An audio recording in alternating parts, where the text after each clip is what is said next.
Welcome to the podcast, Beyond Expectations, Parenting Autism. Follow Michelle Chabola's journey of raising a child with autism, the challenges, victories, and rewards. If you're a parent, caregiver, or simply someone seeking to understand autism on a personal level, you're in the right place. All right, here we are with Beyond Expectations with Michelle Chabolla, Sean Dobson, and a very special guest today, LynnLee Schmidt. Hello. Welcome, LynnLee. Thank you.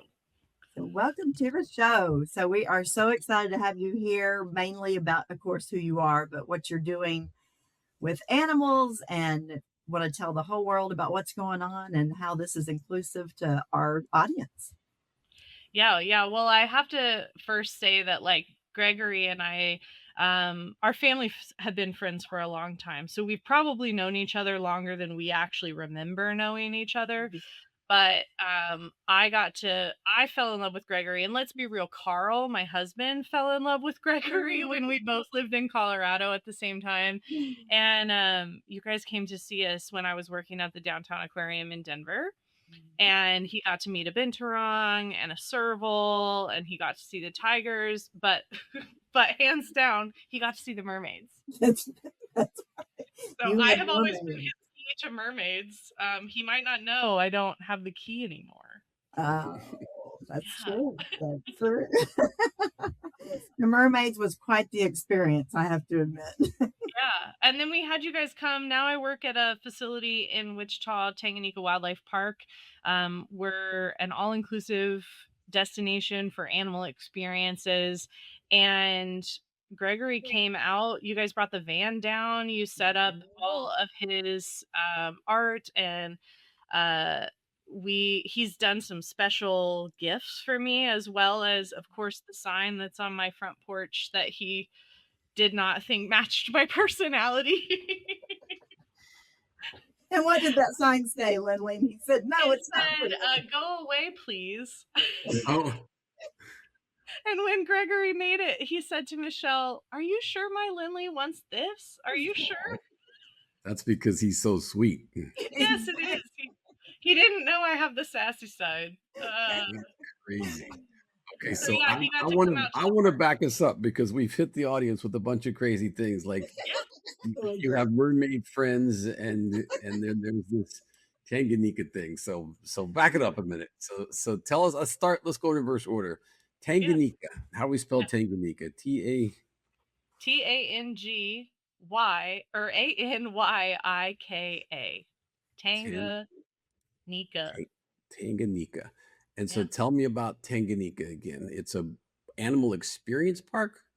Yeah, so we have about 500 animals across 100 different species.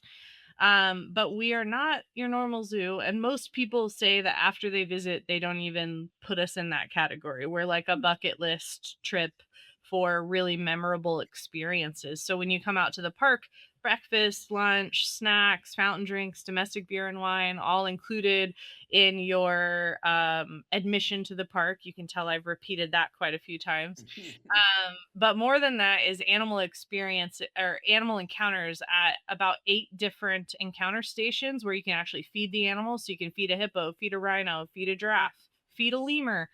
And then we also have some interactive exhibits where you're not feeding, but you're interacting with jellyfish or the doctor fish, touching kangaroos. So it's a very hands-on interactive park, right in the middle of Kansas. So our name is based on an old territory in Africa, but we are not in Africa. You don't have to go that far. We're right in the heartland. Tanganyika, Tanganyika, in Kansas, and you can swim with otters. It says that's fascinating. Yes. So yes. Michelle, when she told me you were going to visit us, she told me that you guys have programs that I think what she was explaining is that when your child has autism, taking them to a place like this might be intimidating, or you might be nervous about things. So Michelle, explain what you're telling me about, like the fear a parent might have. Right. I just think basically taking them in public, a lot of people have a hard time with them if they really stim a lot or they make a lot of really quick movements. They're afraid to take them to zoos and wildlife parks just because it's not comfortable for them or the animal. And what I saw and see at LynnLee's Park is that there is no barrier, and they make it so comfortable. And you actually, these kids are touching these animals, if you can imagine. They're in hands on with them. It's unreal. So she can tell you a little bit more about what they do to make that happen, but it's really cool. Yeah, I think, all of our keepers and trainers and the people who are facilitating those interactions are really kind and welcoming and open, which is important. But they're also really adaptable. That's one of our kind of guest engagement techniques we use is adapt and appeal. So you'll see things from if we have someone visit in a wheelchair, they can't get into some of our like they can't go into the enclosure with the rabbits or the guinea pigs to feed. So our staff will go in and get a rabbit and bring it out and let them touch and interact. So, or you might see, someone on Lemur Island who maybe is like overwhelmed or stemming a lot if like a lemur comes on their lap, and the trainer will, restructure things and say like, okay, no, stand up, and that way, and then we're going to hold your hand out, and then the lemur can take the food from you, and then they kind of um, work with that behavior until the person's comfortable and sitting down and actually having the animal on their lap. And so I think that adapt and appeal nature that happens for us is really what makes it more welcoming. But in addition to that, we're a smaller facility. We're, like walking all around the San Diego Zoo, for example. It's a beautiful, amazing park with awesome animals, but like exhausting for anyone with kids, but especially any kids with disabilities. That like makes it even more difficult. And so we're a smaller park. We limit our admission. So there's never more than 500, 600 people here in any given day. So there's not a lot of lines. There's not a lot of waiting. And yeah, that interactive element is just so important, and I think is the way that I have seen a lot of kids with autism get frustrated because they want to be able to touch and interact with something, but it's on the other side of the fence and it's too far away and they can't, like, and that will bring out some of that frustration. But at our park, they don't have to have that frustration. They get to, experience everything up close. That's cool. Michelle, is this too stereotyping? Is there something about, in your experience, children with autism and animals that creates a therapeutic effect? I have seen amazing things with Gregory. So we have horses next door on both sides of us. He can come out, and I don't know if they hear him or what, but they come to the fence and they just line up. For me, they're like knocking things out of my hand, and he's just making them, you wait your turn, and they just wait their turn. And I had an experience in Colorado. I don't know if I shared it with you or not, Sean, but we were in the river. They were little. Gregory was little, and Michael and Hannah and Alex, and they were all playing in the river, and a snake came up on a rock. Well, the other three were gone. They were out of there. They were like, done in the car. Gregory looks over and goes, Mr. Snake, I was here first. That snake turned around and left, and Jane and I are just sitting there with our mouth open going, what just... Okay. So I don't know, LynnLee, if you felt that. I think they just have this sixth sense where they calm, either the animal calms them or they calm the animal. And when he swam with dolphins, I don't know, Sean, if you remember, but the whole dolphin encounter was amazing. The dolphins they just knew something was special about these guys, because there were tons of them, all different disabilities, and they would come up and just be as calm. And I don't know. What do you think, LynnLee? I mean, you know more about them. You work with them every day. Yeah, I mean, I would say yes. I follow Temple Grandin a lot, and she has been, a big advocate for, people with autism, but also a big advocate for animals. And part of that was some of the challenges that she faced as a child, being nonverbal initially, and having some of those, like, normal life was not built for her, like, or the world didn't feel like it was built for her.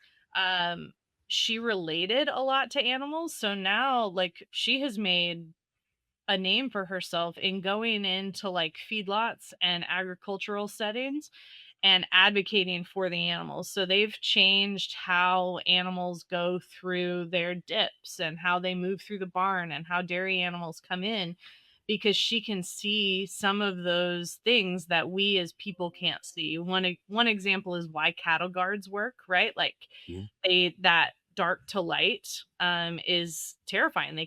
Their eyes can't adjust enough, so it looks like they're about to walk off the end of the world.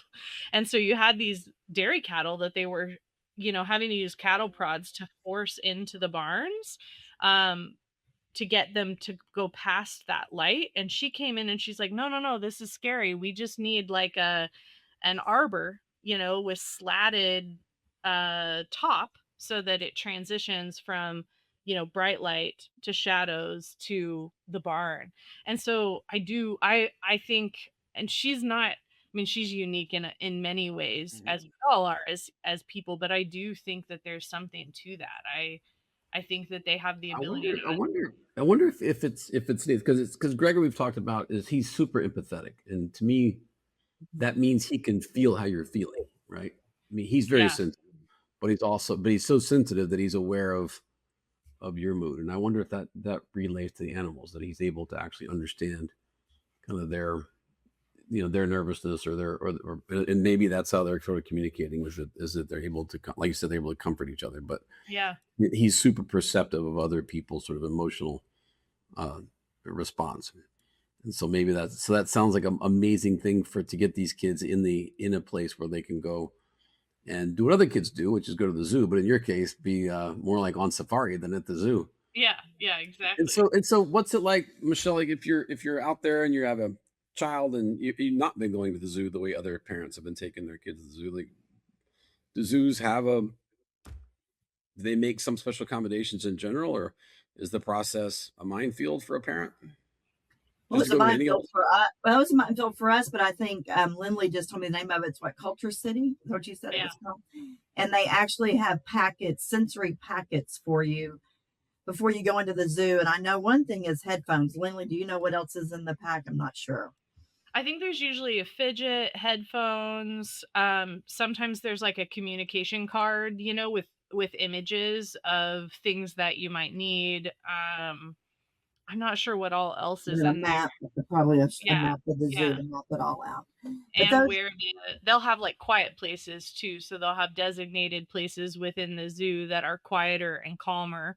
So you can make your way there if you need to find a more private place. So they've done a great job at partnering. I'm sure not just with zoos, I'm sure museums and other attractions as an organization to really provide. Yeah, I hadn't heard of this. It's called Culture City with the K, Kulture, Culture City. And they partner with different locations to adjust the experience for the child with sensory, that's extra sensitive. That's pretty cool. And so I guess you can contact your zoo and see if they're a partner with Culture City. Yeah. I think Culture City probably has a list of their partners too. That's so cool. Yeah, just look Culture City, culturecity.org online. That's pretty cool. Oh my goodness, they have a map and it seems like there's one everywhere. What a cool idea that is. That's fascinating. So in the case of your world though, is this dangerous? You've not had anybody get eaten, have you? Yeah. So I would say, just the ones who can't follow the rules. Okay. We don't talk about that. No. I mean, yes, anytime you're interacting with an animal, wild or otherwise, there are inherent risks in that, right? And we're not eliminating all risks. But we do our best to mitigate those risks. And we haven't ever had any major incidents. We might get someone grazed by a tortoise when they're feeding them. But the way we facilitate it, the safety in mind, how we make those accommodations for, anybody really, like you can have someone who's not okay having a lemur on their lap. That is a weird experience. They don't trust that animal, and we'll just adapt and go with the flow in each one of those situations and try to find an experience that is impactful for the person and safe for the animal and safe for the guest too. That is amazing. And when it comes to a little shocking. To hold a sloth and to hold the one. And to walk into where the kangaroos are just laying on the ground right in front of you. Yeah, and you get to walk over and touch them, and Yeah, it's we the one of the stories that I talk about is they were doing these our founders were doing these experiences in their backyard. They had no intention of being open to the public. And when they finally opened to the public, there was definitely a period of time, as you do any new business, where you're like, is this actually going to work? If anybody was an overnight success, please let me know. I would love your secrets. But in the beginning, they were like, is this going to work? Our director, our owner, he's out on the island with the lemurs. Like, he has to work Lemur Island. That's where they're at, and he gets an email after this day. And this person says, hey, you probably don't remember me. I came out to the park yesterday, and it was going to be the last thing that I did before I committed suicide. Oh. But my experience on Lemur Island with those animals and with you showed me that there are good things in this world, and there's things worth living for, and you saved my life. And that was kind of, he was like, well, we're going to freaking make it work. Right. That was the point where it was like, he really saw the impact that he could have. We did a lot of partnerships in the beginning with a company here called Rainbows United that provides supplemental services to kids with disabilities of all sorts, and seeing vision impaired kids come out and get to touch an animal for the first time, when usually when they go to a zoo, all they might get to feel is like a bronze replica or a statue, was just super impactful for everyone here. And that was kind of when we decided we were going to lean into that, both from an interactive standpoint, but for everybody, but especially making sure that we continued to think about how we could be accommodating for anybody who might need a different experience. It's just unbelievable. It really is. It's so fun. So fun. And just so important for these kids to interact with animals, period. And to make it and I think I would say these days, like just from my own experiences with my kids are 21 and 22 now. But they're a lot of their friends are, raised in these mega cities, and it just feels like that they haven't had the opportunity to spend a lot of time outside, or with, out in what I would say in nature, right? Outside, not in nature, not comfortable with animals around, not comfortable with insects and things like that. I see it a lot. And so a place like this where people can go and kind of confront all that and experience, and the animals, I guess the real story is the animals get to be ambassadors for the wildlife itself, right? Yeah, absolutely. I think there's something so powerful we say about like kind of connecting with something that's bigger than yourself, right? I'm sure we all deal with trivial problems on a daily basis, like that we think the world is coming to an end over whatever, plumbing backup in your house, or your iPhone died, or whatever, what I like to call first world problem we might be dealing with at any given time. But there's something about standing face to face with like a 14-foot giraffe who like bends down and takes this piece of food from you and has a moment, acknowledges your existence, you see its existence, and you're reminded that the world's just so much bigger than what your problems are. I think is so important for for people to experience that, and especially people who haven't had their feet in grass in a while. Exactly. It's true. It's you can spend a whole childhood and not really touch grass, right? Yeah. And the bigger cities have just gotten bigger, and life has become more online and more. And I guess there's benefits to it, but for me, it's always been important to have the kids out in nature and out experiencing it and seeing wildlife firsthand. So I can't wait to get them up to your place. So Yeah. you how long you've known Gregory since forever, I guess, since you're both babies. Yeah. I mean, our friends have been family since my mom Yep. and Michelle's sister were in college together. So, Exactly. Since he's been born. Yeah. Yeah. LynnLee's a little bit older than Gregory, not much. Yeah. Just a tad. That's amazing. That's amazing. But Well, she's and he's what's fun about this, about putting this podcast together that Michelle's done is like he's made such a big impression on so many people that like he's motivated people to go into special ed or to help in some way or go work with kids with autism. So it's lovely. It's fantastic to see that you've integrated thinking about these special kids into your business. Yeah, Right? well, and life, it's interesting because I love my husband, but I would not call him the most empathetic person on the planet, right? And he freaking loves Gregory, and they have only met a couple of times. Like they haven't actually spent a ton of time together, but he will, he'll ask questions. He wants to know how he's doing. He wants to know what the latest thing he built was.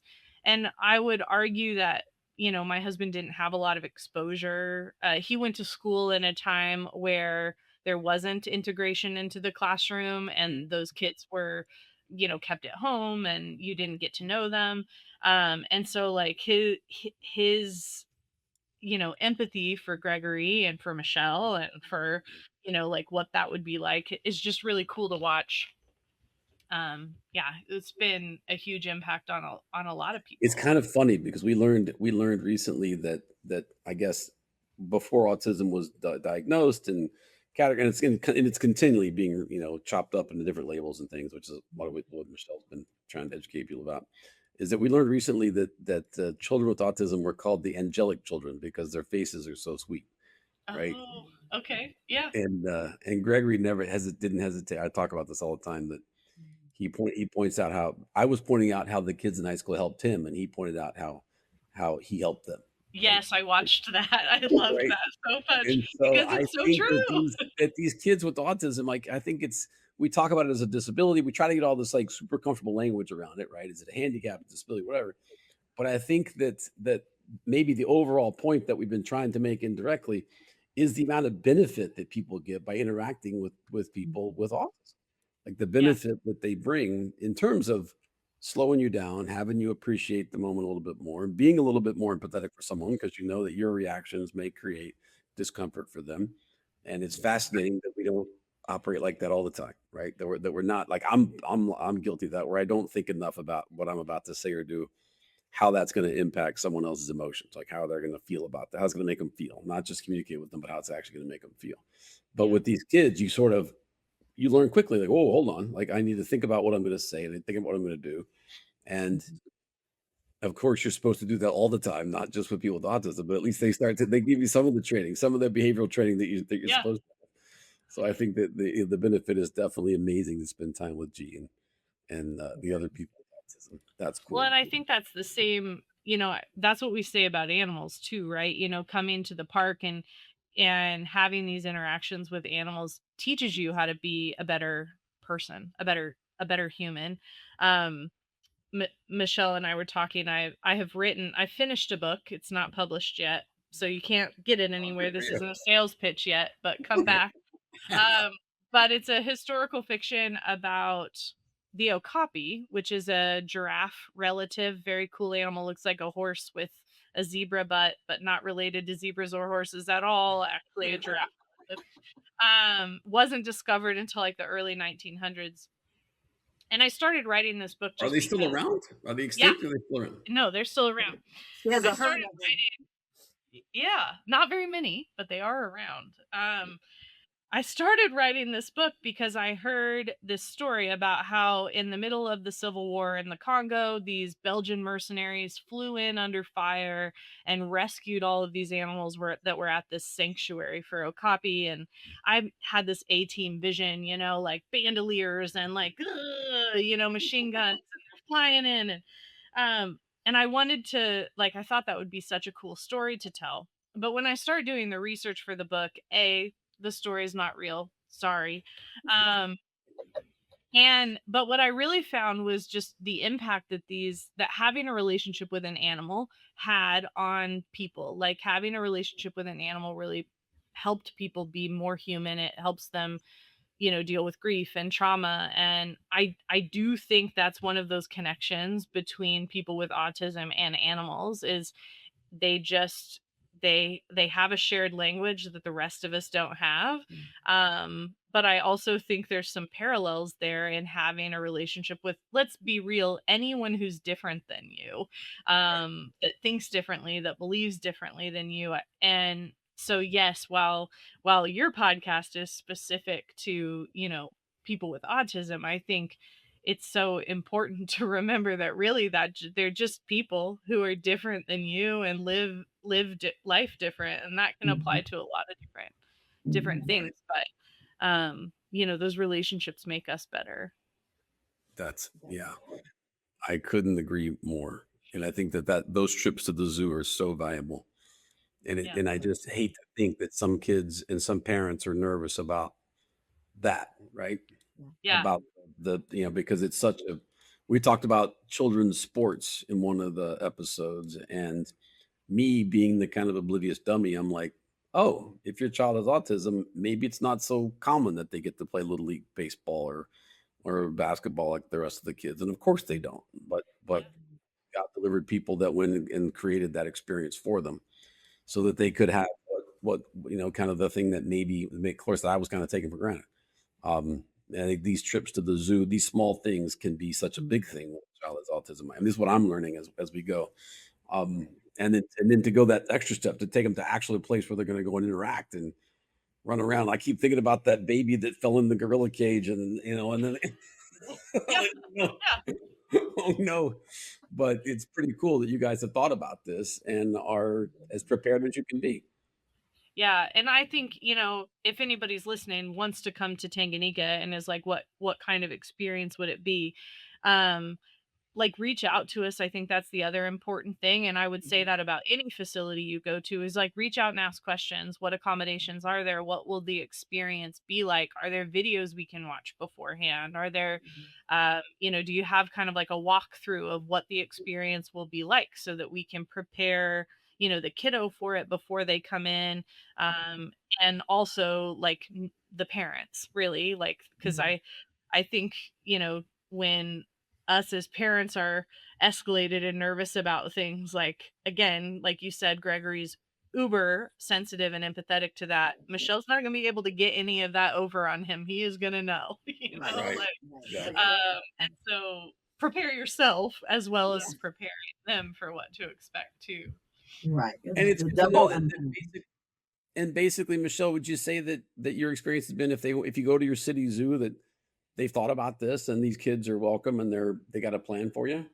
They totally do. Now they have break spots for breaks. We never had that, a place to go and maybe in the AC when it's really, really hot, because most of our trips we became members because we might get to do 1 hour one day, 2 hours another time. You never got to do the whole zoo at one time. That was never an option because there was never a place to, if there was a meltdown, where do I take him, or where can I, regrouping. And now they've come a long way with that, and they have places where you can, break rooms. And obviously, the thing I love about her park is it's not just wall to wall people, and that's really important for Gregory and a lot of kids that have that sensory of standing in line and waiting, and it's overload enough to go, and then you got to stand in line. Your day gets cut in half. I don't care who you are. You're done. It's not worth it. It's why are we doing this? You look at yourself and you're like, why am I here? And you leave. And so this is huge. This is huge that she's doing it, and we were there, and it's so comfortable. It's just it's very, very worth the trip. It's very, very cool. Love that. Thanks for the endorsement. That is so cool. Is there an organization? So are you classified as a private zoo? Yeah, so we're privately owned, which is like not the Tiger King? Is that like the Tiger King Zoo? Yeah, exactly. Yeah. Is there an association of private zoos that people share information like this? They share kind of programs and how to be more accessible. Yeah, Culture City has been really big for the zoo community in general. But there's like many zoos are city and county operated and paid for. So they're paid for by your taxes. And then there's a small amount of zoos that are private and don't get that, extra funding from the city or the county or the local government. Some of them are not for profit. Some of them are for profit, run a whole gamut. But there's a whole bunch of different networking organizations. We have the ZAA networking organization that accredits zoos. We have AZA that accredits zoos. And then we have a lot of probably the educators are the biggest advocates within the zoo for kids with disabilities. And so there's conferences for all of these different organizations and subsects. And so that's where a lot of this information is shared, like, oh, we have this, oh, we got this, oh, you might suggest this. But honestly, I found that moms of kids with disabilities are some of my best resources. So there's a blog I shared with Michelle. Her blog is called Elijah's Baby Bucket List. And they came, and they've been a few times now, and she wrote a great blog about how inclusive we are, which was awesome to read. But then I'm like, hey, do you know where, like, she was going to an accessibility conference, and I was like, well, you keep an eye out for like automatic door openers. I can't afford the normal ones that you would see in like a larger institution, but is there an alternative that's more affordable? And then can you also keep an eye out for portable wheelchair pool assist? Because like we don't have to get in and out of our otter and penguin swim pool, we don't have a lift. And we don't have a way to put a lift in the room that we have that in, but is there one that we could bring in if we needed it, and have it on hand? And she sends me an email full of like resources and ideas and information. And so like, yes, there's all sorts of really great resources out there, but I still go to the moms. Let's be real. They know what we need. We know what we need. Yep. Totally. Yeah. Fantastic. This has been great. I can't wait. I mean, it's really amazing. It's another thing, Michelle, that I think maybe you should make a list. It's like sports, zoos, these things that honestly I feel terrible that I'm just like, oh well, they're the parts of your childhood that you just remember because everybody got to do it, but everybody doesn't get to do it. Right? Yeah. That's right. Only certain places make it possible, for sure. Yeah. Super cool. Well, LynnLee, thank you so much for joining us. You were great. Yeah, thanks for having me. It was great to talk to you. Give Gregory a big old high five for me. I will. And we'll be back to talk about your book soon. Yes, right. Yes. Yeah, I'll be back on. To be continued. Maybe when we visit again, we'll take more video. Yes. Come whenever you want. I say you have to meet here. So family trip. We can put you up in the Airbnb. It's got the big house. It's got 12 beds, so I think we can sleep y'all. Like take care of everybody. Cool. Yep, it's the bomb. All right, thanks for your time, LynnLee. I know you're crazy busy. Yeah. Thank you so much. Bye. Bye.